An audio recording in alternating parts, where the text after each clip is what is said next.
Afin de déterminer si une entreprise maîtrise les risques inhérents à l'agriculture, une banque pourra souhaiter établir un formulaire ou une fiche d'évaluation. Examinons le formulaire mis au point par l'Association des banquiers honduriens, en abrégé AHIBA, à l'intention des banques désireuses d'accorder des prêts aux agro-industries. La méthodologie repose sur le classement des risques, pondérés en fonction de leur importance, en 9 grandes catégories. Le chargé de prêt attribue des notes aux entreprises sur la base de leurs pratiques et de leurs procédures de gestion, et il prend en considération l'utilisation éventuelle d'instruments adaptés de gestion des risques. Le formulaire de l'AHIBA identifie 9 grands risques auxquels les agro-industries sont confrontées. Le risque de change. Pour les entreprises exportatrices ou importatrices, il convient d'évaluer les pertes susceptibles de découler des fluctuations des taux de change, ainsi que l'aptitude des agro-industries à maîtriser ce risque. Le risque de contrepartie. L'entreprise doit pouvoir gérer le risque qu'une partie à un contrat ne respecte pas ses obligations contractuelles. Le risque extraordinaire. Un événement rare mais grave peut se produire, une catastrophe environnementale par exemple, qui vient fortement perturber l'activité d'une entreprise. Ce type de situation de crise est hors du contrôle d'une entreprise, mais celle-ci peut en atténuer l'impact en adoptant et en appliquant des stratégies appropriées. Le risque de transport. Ce risque concerne la capacité d'une entreprise de livrer des produits aux acheteurs et de respecter pleinement ses obligations contractuelles. Le risque politique.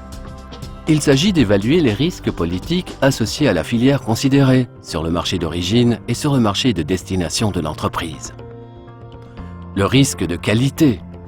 Il convient d'évaluer les processus et les procédures en place pour assurer que les commandes sont conformes aux normes des acheteurs et des organismes de réglementation du pays de destination. Le risque d'approvisionnement.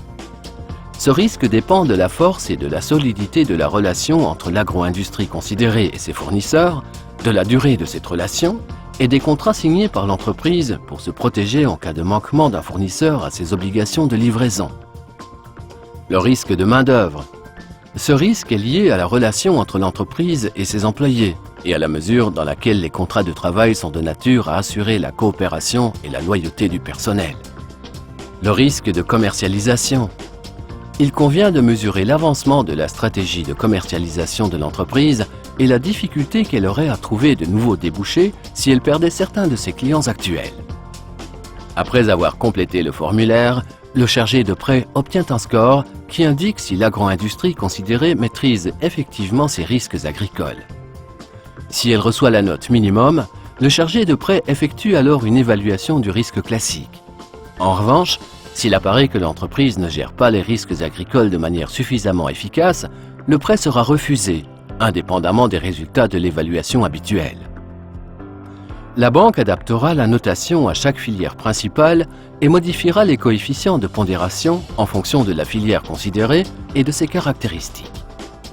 Les chargés de prêt pourront ainsi prendre dûment en considération la chaîne de valeur et la gestion par l'entreprise de ses opérations et rejeter toute entreprise insuffisamment préparée à la gestion des risques.